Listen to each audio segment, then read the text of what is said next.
this course, if you like, has in it the whole of the vision of Buddhist practice and the completely nitty-gritty day-to-day. So it expands a bit on the whole thing that we're trying to do, the whole vision of growing our consciousness, like I was saying in the tea break now, allowing our consciousness to sort of expand, and why, and maybe a hint of sort of what that might be or what that might mean. Got that, which is way up there. And then way down here, if you like, really concrete steps about how to start working towards that, which is quite important because we might have grand ideas about being more spiritual or being spiritual altogether, which probably isn't quite the right way to put it. But how do we actually grow? Probably we're all here because we want to grow. And there are basically five stages that work towards this, the way we see it. And the first I'll talk about tonight is called integration. So we'll have 2 weeks on each of these. That can't quite be right. So of 4 of them, we'll have 2 weeks each. And there's another that's woven all the way through. It's all cleverly designed by Maitreyabandhu, who'll be here to shed more light on this next week. But this week and next week, we're going to talk about integration. And the reason there's 2 chapters in the book on each of these great stages, as we call them, is that one will see it more as a progression or a path, and the other will see it more as what we call a mandala, which is something that's basically unfolding and developing all the time. So in the kind of more linear model, if you like, you move through these 4 phases, okay, and we'll have 2 weeks on each. In the mandala way of seeing things, all of them just unfold simultaneously all the time. Anyway, all that will make sense and be sort of obviously brilliant by the time we get to the end of the course. But this evening we're just talking about integration. So I'll say a bit about that now, and then we'll discuss later in the evening how we're going to put that into practice during the week. We'll look at integration in a different way next week and move on from there. So, so I was saying we're all here probably because we want to grow. I would say we're probably all also here because we have at least a nagging sense that there's a problem, if you see what I mean. Probably all of us are here on some level out of some sort of dissatisfaction. You could be here out of inspiration at the same time, by the way. It might just have seemed a really good idea to go to the Buddhist Centre or to book a course or to try and get a bit more aware or try and learn meditation or whatever it is. But there must also have been something that wasn't quite right about life for us to have that idea in the first place. You see what I mean? And, our kind of paradigm, of course, is the Buddha. And in the example of his life, he sort of went straight to the fact that the basic existential problem facing us is, of course, death. So you didn't need to pay 100 and whatever pounds it was and come here on a Wednesday night for me to sort of remind us that we're all subject to death. And yet we don't really realise it a lot of the time. We know it intellectually, but it's very hard to act in our lives from that perspective, to really be aware of it and act accordingly, to really know quite how fleeting and hence quite how precious life is. I find everything I do, when I've done it, seems to have gone quickly. Whatever perception I had before and during, I'm always a bit aghast that it's now over. However much I dreaded it, looked forward to it, or wasn't really bothered, once it's in the past, it's gone quickly. So I can only assume the same will be true, maybe shockingly true, of life. Do you see what I mean? So part of starting on the Buddhist path is trying to act with the perspective all the time that what's happening is very, very fleeting. But there's nothing in the Buddhist message that's morbid, because it's not about concentrating sort of neurotically on death or constantly reminding yourself of it if you're not in the right state or mood, if you see what I mean. It's really about taking advantage of the opportunity. It's an extremely precious opportunity, basically. So it's more a question of what are we going to do with it, and And like I'm saying, I would argue that everybody's here because there's been some inkling that the best thing to do with it is to try and grow. And that means trying to grow in our mind, because really all that we experience happens through the mind. So when we talk about what's happened to us, or what something's like, or what mood we're in, or how we found a certain experience, what we're really talking about is our mind. You know, if two people look at a sunset, and one person is worried about how much sleep they're going to get, and the other is in an ecstasy of aesthetic appreciation, and it's the same sunset, well, what could be going on except two minds apprehending the same thing? Do you see what I mean? And the qualities and the histories of those minds and their momentum and their habits and their propensities and so on. So we're always talking about our mind when we talk about experience, and that's what we're trying to grow.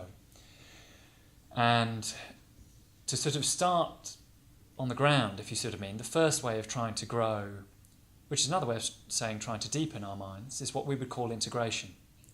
And that's about becoming, in one sense, just more relaxed, but more whole, a bit more absorbed, a bit more happily absorbed, a bit more able to do one thing at a time, a bit more able to resolve to do a thing and actually carry it through, a bit more able to know what we're capable of, so not to resolve to do things that are unrealistic, and so on. That's all integration. And well, another way we sometimes talk about this, or another way of working towards integration, is what we call having a fit mind. So we basically need a mind, for the reasons I've been describing, that's in a good state to try and become more integrated.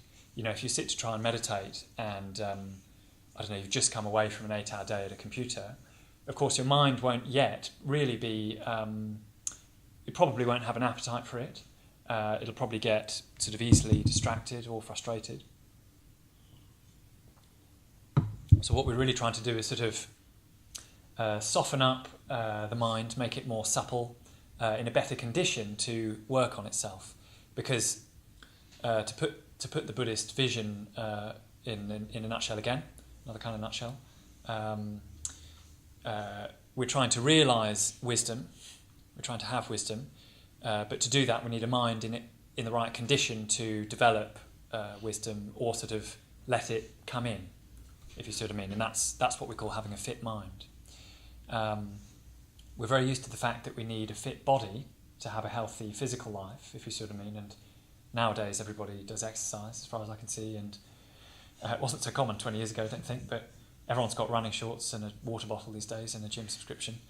So we're very used to that. And you also know that if you want to get fit, you can't just go for one run, have a beer and talk about it for a few weeks, talk about what it was like. You probably need to go for one 2 or 3 days later, and just keep doing that.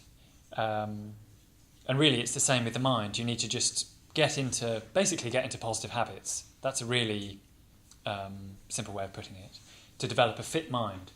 So a fit mind is ready to reflect on experience and eventually reflect on reality. But to do that, we really need to sort of get the mind into a healthy state first. I'll say a bit more later about how we might do that. That's what the rest of the evening will be about, sort of how we're going to go about developing more of a fit mind over the next week, particularly. What particular things are we going to do? But I'll just sort of zoom back out and say a bit more about the context first. So I mentioned the Buddha earlier and his wisdom about the death perspective, if you like. I'll just say a bit more about sort of how that came about in the legendary tale. It's sort of recounted more fully in the book, so you can read it this week. But it's really the what's the word? It's sort of the trigger for the whole thing. They're the moments from which everything trickles down, right down to where we are now, what we're doing now. And what that was the Buddha seeing what we call the four sights. So when the Buddha was born into quite a rich, probably aristocratic family, in the legendary account, like I say, his father, who was a local nobleman, had a soothsayer visit his son. And the soothsayer said to the father, your son is either going to be a great statesman or a holy man. And because the father himself was a statesman, very ambitious for his son, probably his only son, he was terrified by the thought of him becoming a holy man, shaving his hair, going off in robes into the forest. And he did everything he could to make sure that he would follow the career of a statesman. Okay, so he protected him basically from the realities of life, kept him in a palace. Dancing girls were always part of the story, so there were apparently dancing girls in this palace. He had archery lessons. He had, he was probably taught sword fighting. He was very learned, so he was given lessons. He trained his body physically as well. So he had a very kind of active, in many ways, very healthy life. Entertainments in the evenings, kind of sumptuous food all the time. Probably, to my mind, it's as though he needed only to click his fingers and what he wanted would appear, really, or would be done, or basically looked after for him. He didn't have to get his hands dirty, he didn't have to do anything except cultivate the sort of intellectual and physical arts. Okay, but even in those circumstances, he had a nagging sense of dissatisfaction. He had a sense that something, probably a sense of like, is this everything? You know, this is all very, very nice, and there's another show tonight. There's more dancing, then more sword play in the morning, and that's all very nice. I mean, maybe he was actually just bored. Maybe that's how it came about. Is the first thing, you know, it's quite often like that tells you that your mind may be about to go deeper, actually, is a bit of boredom. And he asked the charioteer to take him out into the town. The charioteer was under orders never to do this. But another part of the story I quite like is that he obviously knew of the plan and knew what was happening to this boy, and probably took pity on him, thought somewhere in himself, I don't know if this is right. So even though I'm breaking the rule of my employer, yes, I will take him out. So on this trip into the town, one of the first things the young prince, the Buddha-to-be, or of course he's not the Buddha yet, called Siddhartha, sees, is a very elderly man, bent over, walking with a stick by the side of the road, and he's never seen anything like it. So he says to the charioteer, you know, what on earth is that? And the charioteer, again, he knows he's going into, he knows he's breaking the rules. He knows he's going into territory he's not supposed to go in. He's supposed to, if he ever did take him out in the chariot into town, whisk him to all the, nicest bars and back again before he's had time to notice anything is up. But his conscience gets the better of him, luckily, and he says, that is an elderly man, master. That's a man who's old. And Siddhartha says, how can that be? What is that? And the charioteer says, well, that's just what happens as time goes on. The body ages. And, you know, at this, the penny's starting to drop. You know, something's starting to kind of reverberate in this legendary account at this point, because the Buddha puts two and two together and says, will that happen to me? And the charioteer says, yes, master, even to you. Even you will grow old. And so, you know, I like to imagine that the Buddha at that point just goes quiet, because he's starting to take in something of huge implications for his life. It's got huge implications, that even he will grow old, everybody he knows will grow old. So as they continue on their journey, you probably know what's coming. He sees a man curled up, bent over in the gutter, vomiting. And he says, what's that? And the charioteer says, that's a man who's ill. That's sickness. And the same thing again happens. Siddhartha says, does everybody get sick? The charioteer says, yes. Yeah. He says, even me? He says, yes, even you, master, even you one day will lose your health. Eventually, they see a corpse being carried to the cremation ground. So there's a whole funeral procession, and they carry bodies, I believe still, but certainly at that time, carry bodies in the open on a stretcher to the cremation ground, so you can see what it is. So Siddhartha says, will I die as well? The charioteer says, yes, even you, master, even you will die. And of course nothing's ever the same after that. So the Buddha's response, which comes a little bit later, is based on that whole revelation that everybody will meet these things in the end. And like I say, I think that somewhere in our lives as well, it must be. We know it intellectually, but how to act from that perspective, which is really what the Buddha succeeded in doing. So I'll have to speed up a bit now, but those are called the 3 sights. The 4th sight really lifts him. It really looks like something else. So in the hustle and bustle of the marketplace, he sees a man looking, even though he's in poor, sort of ragged robes, looking quite dirty, unshaven, unkempt, walking along completely serene, seemingly quite unaffected by all the noise and business around him. And his heart lifts a bit and he says, "What's that?" And the charioteer says, "That's a holy man. That's a man who's gone forth from the homeless life to pursue the truth." So the Buddha decides pretty much on the spot that that's what he's going to do. Leaves home, shaves off his hair, puts on a beggar's robes and goes in search of the truth. And it's the search for the truth is basically what to do about all those things he'd seen, what to use life for, if that's what's happened, and also how to transcend that. So the basic problem is, if you like, old age, sickness and death. That could mean either you give up now, become nihilistic and think there's no point, and I may as well just party while I'm here, which is what the Buddha was unknowingly doing until that time. Or you think, it's okay because my soul will last forever. Okay, but Siddhartha, or certainly when he became the Buddha, discovered that really neither of those is true. Actually, it's a middle way between them, which is about growing our consciousness up to its full potential and eventually breaking through from all suffering. So even though you'd still be subject to old age, sickness and death, you'd no longer suffer, because that's what those things ultimately bring, a sort of pain, if you see what I mean. And he knew he couldn't avoid old age, sickness and death, but he did see how much people suffered on account of it, grasping after life or giving up on life, because somewhere in themselves knowing this and not really integrating that, if you see what I mean. So that's the first task, is integration. I've skipped a bit really. That's the context. And the first thing to do about it, if you like, is integration. That's why I was giving the context. So that's the kind of context for the whole Buddhist vision, or the whole path. And then what to do about it is basically develop a more supple, flexible, able or fit mind, so that it can receive the truth positively and act accordingly. Because like I say, that story contains nothing very surprising to anybody no longer a child, if you see what I mean, on the intellectual level.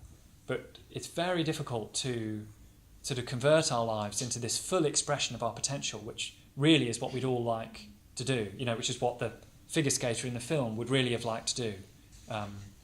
It's just takes work. Yeah, and the first kind of work, we would say, is integration.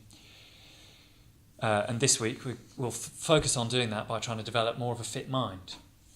Okay, so a fit mind, as well as having that positive sense of dissatisfaction that I would say, was part of the reason that all of us came, knowing that, going to work every day, sometimes even just the weeks and weekends seem to be passing in a way that makes you think, is this it?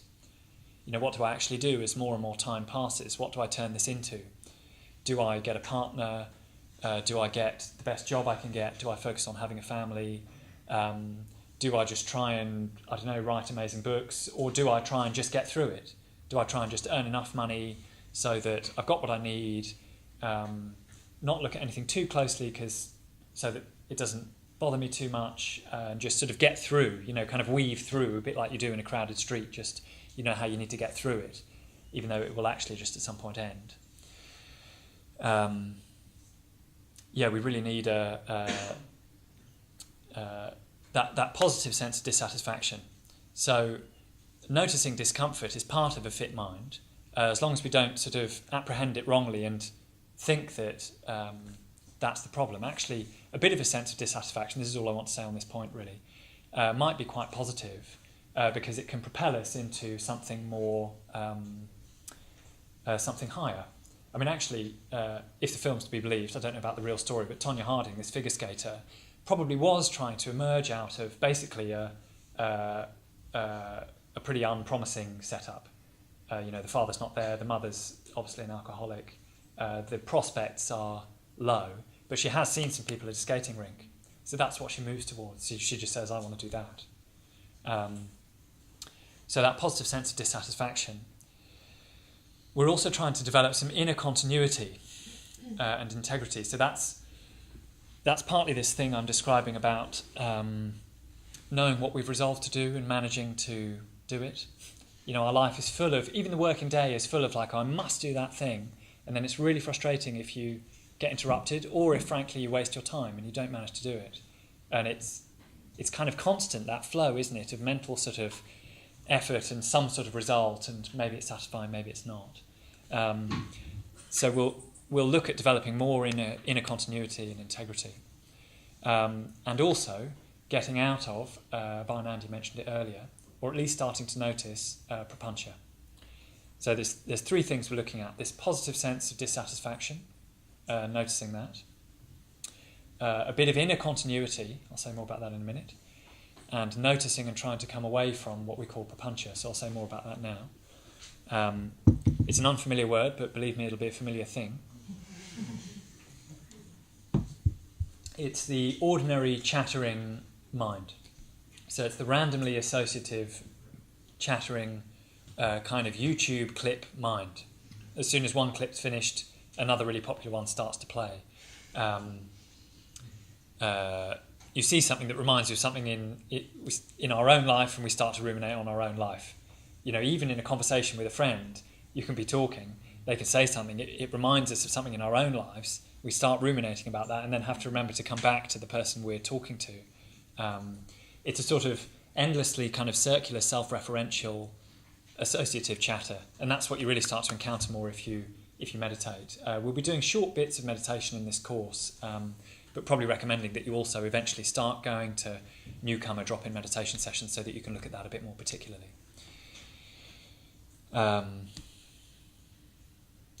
So a bit more to say about fit mind, and then we'll go into pairs and talk about how we're going to put that into practice this week, and then I've got a bit more to say. So, the mind and the body, there are separate words for them, but they're not really separate. No time to explore that this evening. But just notice, for instance, if you do more exercise, you're in a different mental state afterwards. That's probably all I need to say on that. Okay, so if ever we thought that the body and mind were different things, and the mind is some thing that lives in the brain and yet is completely abstract, and the body is a concrete flesh and bone thing down here, well, just notice the effect of doing some exercise and the fact that it puts you in a different mental state. First thing in a fit mind is actually a fit body. So if you can this week, because so many of us, so much of the time, the problem is basically the mind is stuck in a superficial place. We've got to-do lists, we've got phones going off, we've got work to do, maybe we've got children to think about, how are they doing, are they going to get to school on time, and so on. We're stuck in a more superficial mode, and the first way to get into sort of more less distracted, randomly associative, superficial mental states is actually to make sure we've got a fit body. So if you can, try and do a bit more exercise. If you've already got a really good exercise regime, maybe try and do some nothing. If you're a high achiever and you work very hard and then you go straight to the gym and you're very good at doing that every day, we'll see if when you get home you can lie on the floor and do nothing for 20 minutes, okay, and see what effect that has on your body and mind. If, frankly, you could do with going for a few more walks, or if you already go for some walks, go for a few runs. Whatever it's going to be for you, just try and improve on the current picture. It doesn't necessarily mean doing more, because some people do a lot already. Even exercise can be addictive, I'm told. Never had trouble with that one myself. But just try and improve on that a bit, so a fit body. Oh, and also just see if you can go to bed a bit earlier. They've done stats on this. I don't know if you've ever seen Schott's Miscellany.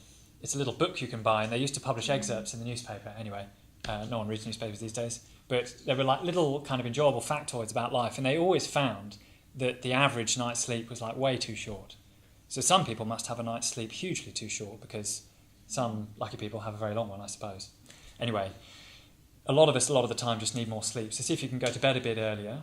Improve on what we call sleep hygiene. So turn your phone off before you go to bed, keep it in another room. Don't go on the internet straight before you go to sleep. That kind of thing. Talk a bit more in your pair about how you'll do that, and basically just improve the health of your body this week. Okay, so a fit body. Try also just to simplify your life a bit. One reason we go on retreat is it really helps you simplify your life. There's just too many, I don't think I even need to give examples, there's too many things in the mind most of the time. It's just too much input, there's too much going in there, there's too much going on, there's too many different intentions and resolutions even. So try and simplify your life a bit, and one of the best ways of doing that is reducing input. So if normally you have the radio on while you're making your breakfast, actually in quite a hurry, see if you can just make the breakfast, dispense with the radio for a couple of times, or for a whole week. You know, if no disasters will ensue from you not knowing the headlines, don't listen to the headlines in the morning for a week, if that's what you do, if that's your pattern, and if that's part of what helps keep you in the superficial mind. You'll all need to think of your own examples. These are just off the top of my head. Whatever helps keep you in the superficial mind in terms of input, so that could be phones, newspapers, radio, internet, probably hugely for most of us. Just find a few concrete ways to dial that down a bit for a week, and you'll probably really enjoy it. It's hard because all that stuff is addictive, we know, but it'll probably just be a relief. Mostly people are just pleasantly surprised by how nice it is. You know, when you lose your phone or your phone breaks, 9 times out of 10 people say, and it's been really nice. You know, you put a message on Facebook saying, my new number is this, and a week later everything's fine again, and you had that week where you reached for your pocket and actually you thought, oh yeah, I'm only on the bus, I'm on the way home, you know, I know where I live and I know what I'm doing later. I probably don't need to read 10 text messages before I get there. So try reducing input. And then a bit of mastery, so cultivate a bit of mastery. These are all options, by the way. Pick 2 or 3 things, yeah? You don't need to write it all down, it's all in the book. It's all in, at the end of each chapter, sorry, there's a lot to say tonight, we'll be able to be a bit more brief in following weeks. Read chapter 1 this week. So after week 1, it's chapter 1 to read. You don't need to have read chapter 1. Obviously, you can't have because the books are still there. Read week 1. At the end of each chapter is something about the practice for that week. Okay, and it's full of suggestions about reducing input, simplifying your life, having a fit body, and eventually a fit mind. But one really good thing to cultivate is mastery. It makes a massive difference. Which is just the sense that you can do things and you can get things done. It can completely change your mood. And I had a classic instance of it this morning. At the beginning of my work day this morning, I had 3 sort of what felt like large items that I haven't fully learned about yet. I don't completely know how to deal with them yet. And of course that was quite kind of... I had a mental response. I thought that's a lot to do before my first meeting at 11. You see what I mean? So actually I picked a few smaller things, realised in 1 or 2 cases the items were smaller than I thought anyway, and just all I noticed was by 11 o'clock, by the time I went into this meeting, I felt quite different about my whole work, my whole job role, my whole work life, not exaggerating. I actually felt like a slightly different person, because when I came in at 9, I felt a bit like a kind of, it's all quite difficult this. I don't know if I can do this. Yeah? And that whole mood starts to take. And the mental chatter starts to take. Okay? And it's very tempting. And then whatever our normal personality puts into that, we'll start to deepen it. And we'll get into a certain sort of mental state. Through just pressing ahead with a few activities, noticing the change in my mood, noticing what effect that had. By 11 o'clock, it wasn't just a different mood. I actually felt like the type of person who can get things done, who can learn things, who knows what not to get involved in unnecessarily, what you can just dispense with, what you can do quickly, what you can leave till tomorrow. Do you see what I mean? And that's mastery. It makes a massive difference in life. It's so, so good. So check the chapter for more suggestions on mastery. Doing things you've been putting off is like the key. They hang around somewhere in the mind. Even if you're not aware of them, anything you've been putting off hangs around somewhere. So think of a few things you've been putting off and do them. These are all just starters. What I mean is, I know they don't sound like the Buddhist vision. Things you've been putting off, but they're all working towards a fit mind. Yeah. And then lastly, see if you can try doing the 3-stage breathing space. Don't worry if you don't know what that is. It's in the book. It's just a 3-minute way of basically gathering yourself back, gathering your mind back into a slightly more collected state, a slightly fitter mind. It just makes you more able to deal with things. It'll get you more in that mood of like, actually it's okay, there's not that many things, I don't need to do all of them today. Kind of tuning in with how you're feeling. We'll do one later if there's time, but you can just do it from the description in the book. Okay. So, like I say, it's all in the chapter, so don't worry about writing it all down now. But what we'll do now is, for about 5 minutes, we'll go into pairs. So just in a moment, pair up with somebody that you don't know. So somebody you didn't come with. The team will divide up and go with people who aren't on the team. And just discuss concretely how you're going to put these things into practice. So just a few ideas from what I've said. You can adjust it a bit, having read the chapter later if you like, but maybe talk about when you're going to look at the book as well, because putting that at a certain time in the week is going to really help. I subscribed to The Economist and I got an email from them recently, signed by the editor, I'm sure she didn't write it to me, suggesting setting aside a particular time in the week to read the magazine.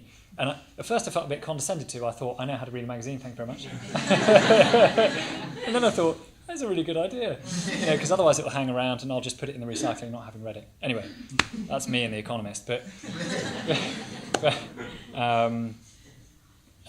Which is, again, all about trying to achieve mastery in my job, by the way. I do a finance job and I have no background in finance. That's hence the feeling of, I don't know how to do this. Yeah, anyway. Have to work with that quite a bit in recent months. Anyway, as I was saying, set aside a time to read the book. Maybe mention that in your pairs if you like. But just to know that you're going to do it. If you know you're free on a Saturday morning, make that your journey in the guide time. Okay, so if you've got a couple of hours free then, or if you know that, I don't know, your partner goes to a dance class on a Tuesday, we'll make Tuesday evening your journey in the guide time. Okay, so I'll ring a bell for when there's time, when we're done, and make sure to swap round, of course, but just pick a partner, so not moving into groups or anything, and just talk about what steps you're going to put into your week. And if you're a high-achieving type, like I say, don't do it all. Just pick 2 or 3 things that will be more interesting for you, like in that example of lying down, if you're a daily gym goer or whatever it is. Okay, so I'll ring a bell in 5 minutes.